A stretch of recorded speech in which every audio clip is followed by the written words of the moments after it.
हरे कृष्णा। इस पर हम चल पड़े हैं मनाली की साइड। एंड मुझसे ज़्यादा आप गए होंगे, लेकिन आपको मैं बहुत इंटरेस्टिंग चीज़ें बताने वाला हूँ इस बार। हम पहुँचे मनाली पे, आसपास का व्यू के बारे में क्या ही कहना। तो जाते ही सबसे पहला काम क्या होता है, फ़ोटो खींचना। स्नो का, पहाड़ों का और बर्फ़ का और रिवर का। होटल में जाके चेकआउट किया, चेक इन किया और उसके बाद सबसे पहला हमारे पास मिला वन विहार। जंगल के बीच में, जंगल तो नहीं कहेंगे इसे, बट एक वन विहार था जिसमें हम गए, थोड़ा बहुत घूमा। कुछ ऐसा नहीं था वहाँ पे, हाँ बहुत बड़े बड़े पेड़, बहुत बड़े बड़े पेड़ थे वहाँ पे और बहुत अच्छा सीनरी रहा। फ़ोटो ले सकते हो वहाँ पे। कपल्स बहुत सारे आए हुए थे। एंड आजकल वो इंस्टाग्राम पे रील बना दे, वो हार्ट बनाते, आगे पीछे फ़ोटो उल्टा सीधा लेके, ये सब चल रहा था वहाँ पे। किड्स के लिए वहाँ पे था वो काइंड ऑफ प्ले ग्राउंड जहाँ पे वो खेल सकते हैं। एक्टिविटीज़ थी छोटी छोटी, ये आप झूले देख पा रहे होगे, तो ये किड्स के लिए वहाँ पे। तो ये था वन विहार, बिल्कुल हमारे होटल के बिल्कुल सामने था। इससे एंट्री टिकट है 50 रुपीज़। आपको टिकट लेके जाना है एंड देन आप वहाँ पे घूम के फिर आप आ सकते हो। कोई ऐसा टाइम लिमिट नहीं है, आधा घंटा 1 घंटा। आप सुबह 9 बजे जाके रात को 8 बजे खुला रहता है। तो हमने भी यही किया, फ़ोन उठाया और फ़ोन के अंदर जितने फंक्शन आज तक एक्सप्लोर नहीं किए थे वो सारे एक्सप्लोर करने शुरू किए फ़ोटो लेते हुए। Macro mode, wide angle, cinematic video और क्या क्या नहीं लिया। तो ये सब हम कर रहे थे वहाँ पे, क्योंकि अब पैसा दिया तो पैसा तो वसूल करना है ना। तो ये सब फ़ोटो, सेल्फी, ये सब चीज़ें हम ले रहे थे।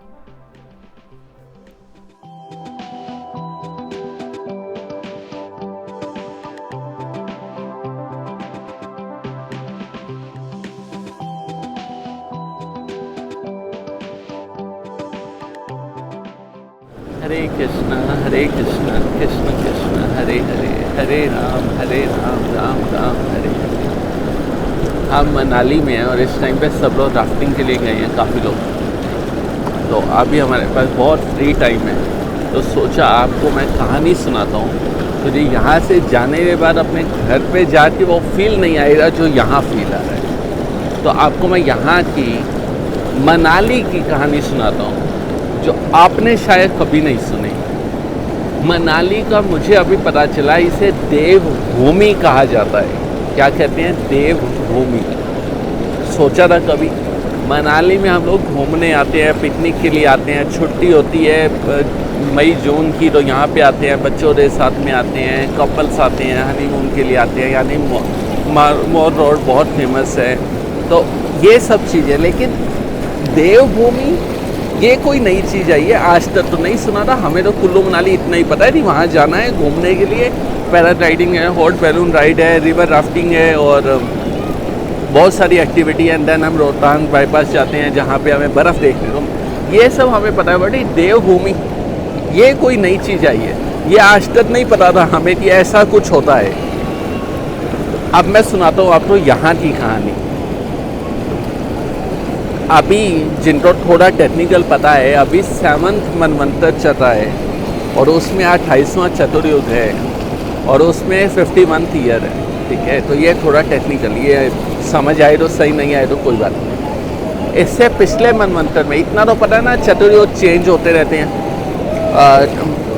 सतयुग, त्रेता, द्वापर, कली, सतयुग, त्रेता, द्वापर, कली, ऐसे चलता रहता है। ठीक है, तो एक ऐसा टाइम था कि 6 मनवंतर में, अच्छा मैं आपको दिखाऊँ, ये देखो ये सब राफ्टिंग करके आए हैं। मैं आपको दिखा दूँ, देखो ये सब राफ्टिंग करके आ रहे हैं। ठीक है, चलो तो हम यहीं पे बैठे हैं जहाँ पे इन सब ने आना है। ठीक है, तो हम ऑलरेडी पहुँच चुके हैं और वहाँ पहुँचे हम वेट कर रहे हैं। ठीक, जो लास्ट मनवंतर था, 6 मनवंतर, उसमें क्या हुआ था, जब ख़त्म होने वाला था, सतयुग, त्रेता, द्वापर, कली सब आ चुका, उसके बाद में क्या होना था वहाँ पे प्रलय का टाइम आ चुका था। ठीक है, अब प्रलय तो मैं आपको कैसे समझाऊं, जैसे आपका मोबाइल डाटा फुल हो जाता है, हार्ड डिस्क फुल हो जाता है या वायरस आ जाता है, तो आप क्या करते हो, फैक्ट्री रीसेट। तो अब यही मान लो कि फैक्ट्री रीसेट का टाइम आ चुका था।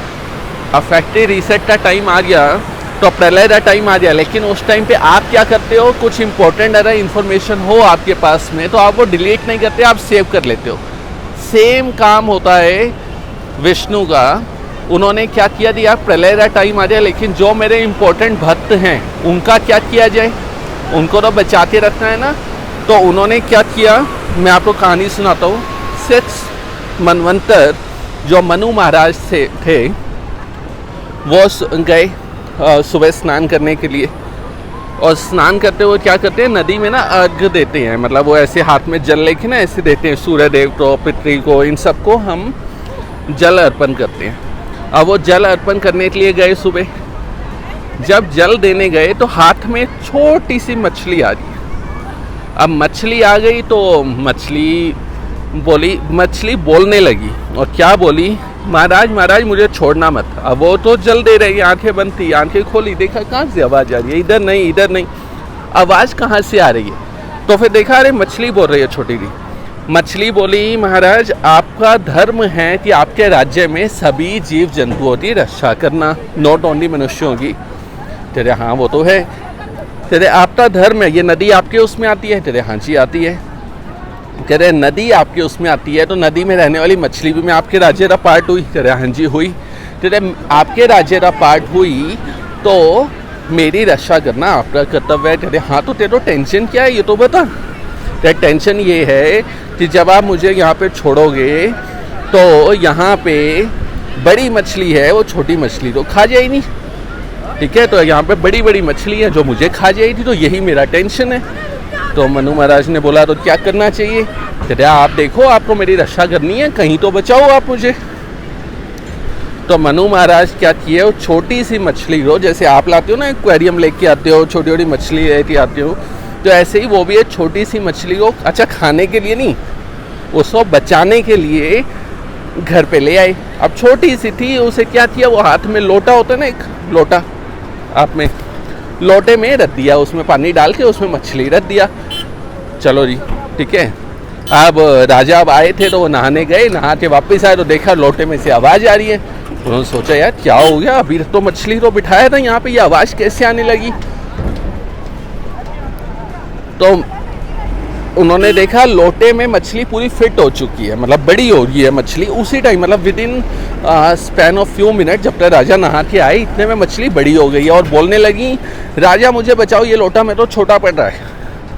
राजा ने सोचा है ठीक है जी, राजा ने उसको निकाला, वो लोटे में से निकाल के, घर पे बाल्टी होता है आपके घर पे नहाते हैं तो बाल्टी में डाल दिया, ठीक है आप तू आराम से यहाँ पे रह। लेकिन जब तक राजा अब नहा के आए थे तो तैयार हो रहे थे, कपड़े वपड़े पहन रहे थे, टाई बेल्ट लगाते, ऑफिस जाना हो रहा शायद, तो जब तक वो नहा रहे थे फिर से बाल्टी से आवाज़ आने लगी, राजा राजा राजा बचाओ बचाओ। राजा फिर आई थी, अब क्या हो गया, देखा जी वो बाल्टी से में भी बड़ी हो गई, बाल्टी भी छोटी पड़ रही है। राजा ने कहा यार ये तो गड़बड़ है। तो राजा ने क्या किया, उसे बाल्टी से निकाला, और बाल्टी से निकाल से वो एक घर पे होता है ना, अब बड़े लोग जो हैं उनके घर पे प्राइवेट पूल होता है, तो प्राइवेट पूल था उनका, उसमें डाल दिया। आप कोई टेंशन नहीं है। और ये करके राजा अपने ऑफिस चले गए, ऑफिस एरियन मतलब अपनी जो भी राज्यसभा जो भी होता है वहाँ चले गए। शाम को घर पे आए, 5 बजे टाइम होता है, तो घर पे आए तो देखा जी वहाँ स्विमिंग पूल में वहाँ से आवाज़ आ रही है, राजा मैं छोटी यहाँ पे ये छोटा पड़ रहा है, मुझे कहीं बाहर लेके जाओ, कहीं और डालो। राजा ने कहा यार एक बात बता, तू खाती क्या है, कुछ समझ तो आए, तू खाती क्या है सर, इतनी बड़ी हो गई एक दिन में, सुबह से अब तक तो सुबह इतनी छोटी सी थी, अभी इतनी बड़ी हो गई।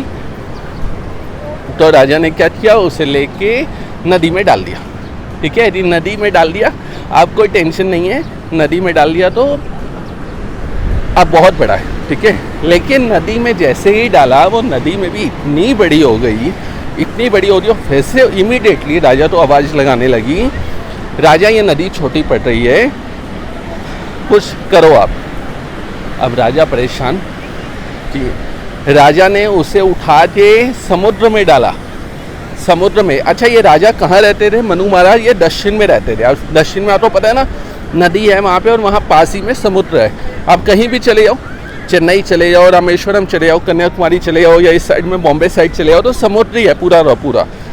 तो राजा ने समुद्र में मछली तो डाला, लेकिन वो समुद्र में भी इतना बड़ा आकार ले लिया उसने, तो राजा जी उस टाइम पे वो मेंटोस खाया होगा शायद, तो बत्ती जली, बोला कि यार ये कुछ तो गड़बड़, ये मछली को नॉर्मल मछली नहीं हो सकती। पहले दिन तो बोली थी इंसान की आवाज़ में, और आज तो ये इतनी बड़ी हो गई है कि समुद्र में भी बड़ी, मतलब बहुत बड़ी लग रही है, ये नॉर्मल आम मछली नहीं है। तो राजा ने वहीं पे दंडवत प्रणाम किया और बोला कि आप कौन हैं, आप अपना परिचय दीजिए। तो मछली अगेन इंसान की आवाज़ में बोली है कि हे राजन, अगले 7 दिनों में प्रलय होने वाला है, अगले 7 दिनों में प्रलय होने वाला है, और ये धरती समेत सब कुछ खत्म हो जाएगा। मैं विष्णु तुम्हें और तुम्हारे कुछ लोग जो भक्त हैं उनको मैं बचाने आऊँगी आज से 7वें दिन यहीं पे इसी समुद्र में। लेकिन तब तक तुम्हें क्या करना है, तुम एक बोट तैयार करो, ठीक है। उस बोट में तुम आना, सुनो ध्यान से, तुम आना, और विष्णु ने लिस्ट दिया, इन लोगों को लेके आना अपने साथ में। अब आप सोचो, पूरी दुनिया का प्रलय होने जा रहा है, लेकिन उसमें विष्णु लिस्ट दे रहे हैं कि इन लोगों को तुम साथ में बोट में लेके आना, ठीक है। सबको बोट में बिठा लेना, जब प्रलय होगी तो मैं आऊँगी, और तुम फिर वासुकी नाग के द्वारा मछली का एक वो होता है, चोटी होता है, उससे साथ में अपनी बोट को बांध देना, और फिर मैं तुम्हें प्रलय से निकाल के ले जाऊंगी, ठीक है। मैं तुम्हें प्रलय से बचा के ले जाऊंगी, ये मछली ने बोला। अब इसमें 2 पॉइंट। पहली चीज़ जो गीता में कृष्ण ने बोला है कि मेरे भक्त का कभी विनाश नहीं होता, वो यहाँ पे प्रैक्टिकल होता हुआ दिख रहा है। विष्णु बचा रहे हैं अपने भक्तों को। विष्णु ने प्रॉपर लिस्ट दिया है राजा को कि पेपर पेन निकाल, लिखना शुरू कर, किस किस को लेके आना है साथ में। मतलब कृष्ण बचाएंगे, विष्णु बचा लेंगे अपने भक्तों को, और बहुत चुने हुए भक्तों को उन्होंने नाम दिया। उन्होंने ये नहीं बोला कि भैया पूरे इंडिया के, पूरे यूएसए ने, अमेरिका के सबको उठा के बोट में डाल लेना, नहीं। उन्होंने प्रॉपर लिस्ट दिया है कि इतने लोग हैं, इनको लेके आना अपने साथ में। बहुत ध्यान से सुनने की बात है, ठीक है। मतलब अब बोट में जितने लोग बचे होंगे वो कौन होंगे, मेरे जैसे तो नहीं होंगे। वो लोग होंगे जो बिल्कुल बोलते ना, छानने के बाद दूध छान के उबाल के जो बचता है ना लास्ट में कड़ा हुआ, ऐसे ही बिल्कुल छानने के बाद जब सब निकल के आप बिल्कुल चुने हुए जो भक्त होंगे, जिसको लोकल लैंग्वेज में बोलते हैं मलाई। क्लास में होते हैं ना कुछ बच्चे जो 2-4 बच्चे होते हैं, हमेशा टॉप ही करना है उन्होंने, वो मलाई, ठीक है। तो उन लोगों को विष्णु ने बचाया है, ठीक है। अच्छा, अब चलो ये पॉइंट याद रखना, हम इस पे बाद में आएंगे, ठीक है जी। उन लोगों को विष्णु ने बचा लिया है। अब हम एक दूसरी बात पे आते हैं। बोट में जब नीचे पूरा पानी हो रहा था, पहले आना शुरू हो जाए से, मतलब जब ये सब बात हुआ उसे 7 डे पे फिर से जो जैसा विष्णु ने बोला था बारिश होना शुरू हुआ, नदियाँ ओवरफ्लो, समुद्र ओवरफ्लो होता है तो आपको पता है सुनामी आता है और पूरा का पूरा डूबने लगता है। तो ये सब चीज़ें शुरू हो गई, ठीक है। अब वही सब हुआ, बोट तैयार हो चुकी थी 7 दिनों में, सबको बिठाया गया। मछली लोक में विष्णु जी आए, जिन्हों मत्स्य अवतार भी बोलते हैं हम, वो आए, उनके साथ में बांधा गया। और अब एक सिंपल सा लॉजिक आप बताना, अपना माइंड लगा के, साउथ में पानी बह रहा है, साउथ सारी नदियाँ जाती है समुद्र में मिलती है, और समुद्र अपने साउथ में है, ये तो पता है आपको, ये तो जनरल नॉलेज है। साउथ में है, सारी नदियाँ वहाँ जाती हैं, वहाँ पे सारी नदियाँ जा रही हैं, समुद्र ओवरफ्लो हो रहा है, और यहाँ पे बोट आ चुकी है, बोट में लोग बैठ चुके हैं। अगर उन लोगों को बचाना है तो उनको कहाँ आना पड़ेगा?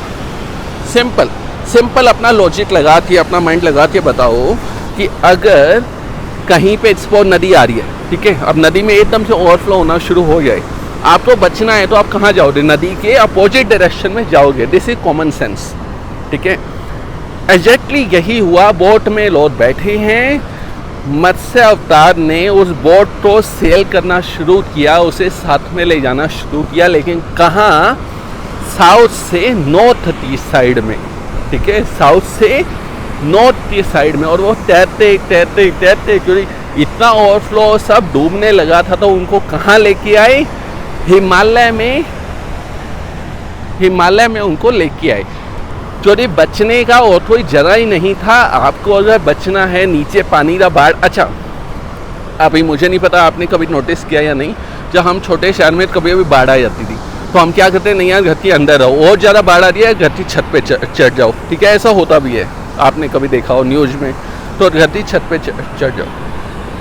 तो ऐसे ही उनको बचाने के लिए वो लोग कहाँ आए, हिमालय में, यहाँ पे आए। यहाँ आके क्या किया, जो भी ऋषि मुनि थे सब चले गए अपनी अपनी तपस्या करने के लिए, ठीक है, और मनु महाराज से वो भी चले गए। अब ऐसा भागवतम में लिखा है कि मनु महाराज भी चले गए, वो मनवंतर समाप्त हो गया, उसी मनु का दोबारा जन्म हुआ, मुझे पूरा याद नहीं, बट विष्णु से ब्रह्मा, ब्रह्मा से कश्यप, कश्यप से आगे फिर शायद कुछ ऐसी परंपरा है, और फिर मनु महाराज का जन्म हुआ। मनु महाराज का दोबारा जन्म हुआ, और इस बार जो 7th मनवंतर, वो बताया ना 6वां मनवंतर था, 7th मनवंतर अभी कौन है, विवस्वत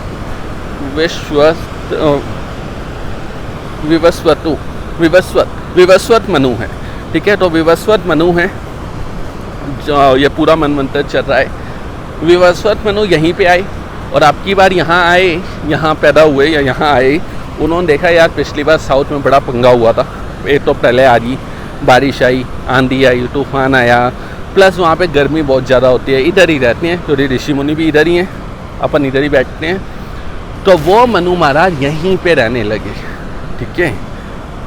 अब इंटरेस्टिंग फैक्ट, उसी मनु नाम से, अच्छा वो एक आजकल चलती है ना डार्विन की स्टोरी थ्योरी थी, हम पहले जानवर थे, मंकी थे, उससे इंसान बने, तो वो आप रखो अपने पास में। गीता भागवत क्या बोलती है, उन्हीं मनु महाराज की हम संतान हैं, उन्हीं के वंशज हैं हम, और इसीलिए मनु से मनुष्य नाम बना है, ठीक है, हम सब मनुष्य हैं, हम सब मनु के वंशज हैं, यह भागवतम बोलता है। नंबर 2, उसी मनु महाराज यहाँ रहने लगे, उन्होंने फिर एक यज्ञ किया, उनसे कन्या उत्पन्न हुई, उनसे शादी हुआ, उसका नाम श्रद्धा था, उनसे शादी हुआ, और शादी होने के बाद उनसे संतान हुई, और वो जो संतान हुई उनके भी यहाँ पे जन्म स्थान है मनाली के अंदर, और मनु महाराज है जो पूरा फैमिली यहाँ रहता था, इसीलिए नाम हो गया मनाली, ठीक है। अगली इंटरेस्टिंग चीज़, ये भी आपको नहीं पता था, आई एम डैम श्योर आपको नहीं पता था।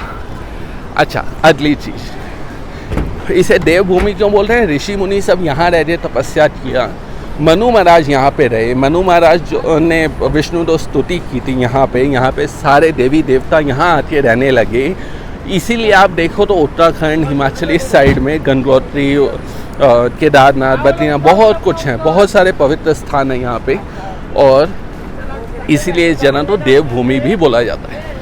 तो ये हुआ अगला पॉइंट, ये भी आपको नहीं पता था।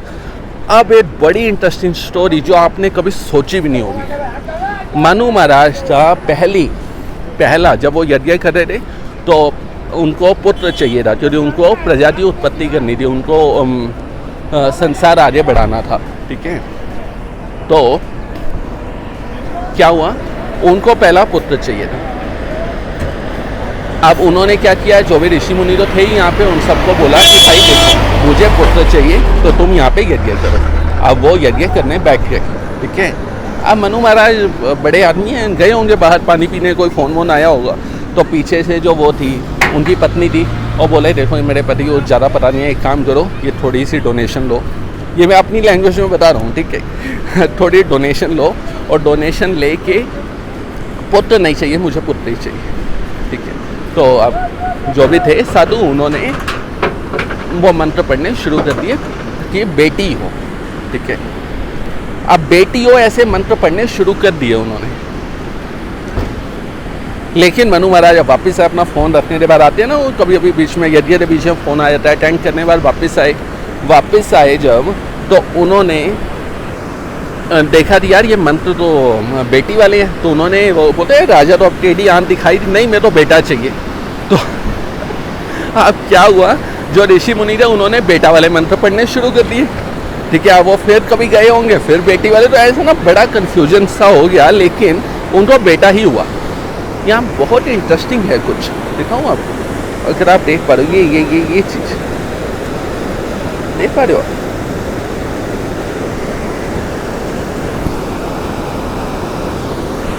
हाँ, तो हम कहानी कंटिन्यू करते हैं। तो उनको बेटा हुआ।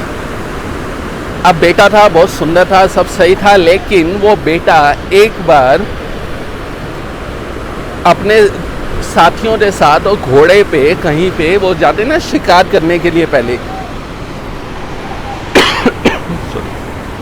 शिकार करने के लिए गए, लेकिन शिकार करते करते करते किसी ऐसी जगह पे पहुंच गए, वो जगह शापित थी।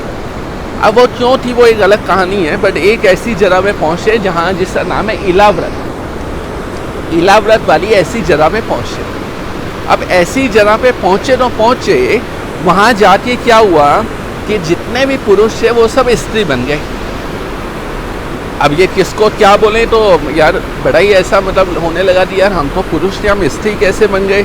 तो अब ये सुद्युम्न महाराज जो थे, उन्होंने साथ वाले पूछा, यार मेरे तो कुछ ऐसा ऐसा सा फील हो रहा है, लेडीज तेरा भी ऐसा ही है क्या? बोला हाँ। तो उन्होंने घोड़े को चेक किया, तेरे यार ये भी लेडीज वाला हो या घोड़ी बन गई है ये तो अब क्या करें। अब भैया घर तो आना ही था, घर पे आए और घर आके फिर उन्होंने अपने पिताजी तो पूरी कहानी बताई। अब माँ तो खुश हो रही, चलो यार मैं तो बेटी चाहिए थी, बेटी हो गई, जैसे भी हुई बट बेटी हो गई। तो माँ तो खुश हो रही, पिताजी बोले यार ये तो गड़बड़ हो गया। पिताजी ने क्या किया, ऋषि मुनियों को बुलाया कि यार ये देखो यार पता नहीं कहाँ घूम के आया, इतनी बार मना किया मत जाएगा, फिर ये बाहर भाग जाते हैं, आप पता नहीं ये क्या बन के आ रही है, आप कुछ करो। तो अब जो ऋषि मुनि थे उन्होंने पता लगाया कि यार ये ना इलाव्रत में गया था, और वो जो इलाव्रत है वो शिव जी ने वहाँ पे शाप दे रखा है, जो भी आएगा वो स्त्री बन जाएगा।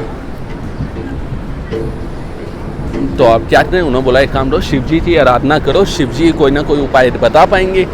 तो शिव जी की आराधना शुरू की, शिव जी प्रसन्न हुए और प्रसन्न होकर बोले कि देखो शाप दे रखा है तो दे रखा है, उसका कुछ हो नहीं सकता, बट क्यों होती तुमने मेरी आराधना की है, मैं एक काम करता हूँ, इसका मिडल पॉइंट निकाल देता हूँ, मिड वे निकाल देता हूँ। ये जो सुद्युम्न है ये 1 महीना पुरुष रहेगा, 1 महीना स्त्री, 1 महीना पुरुष, 1 महीना स्त्री, ये रहेगा।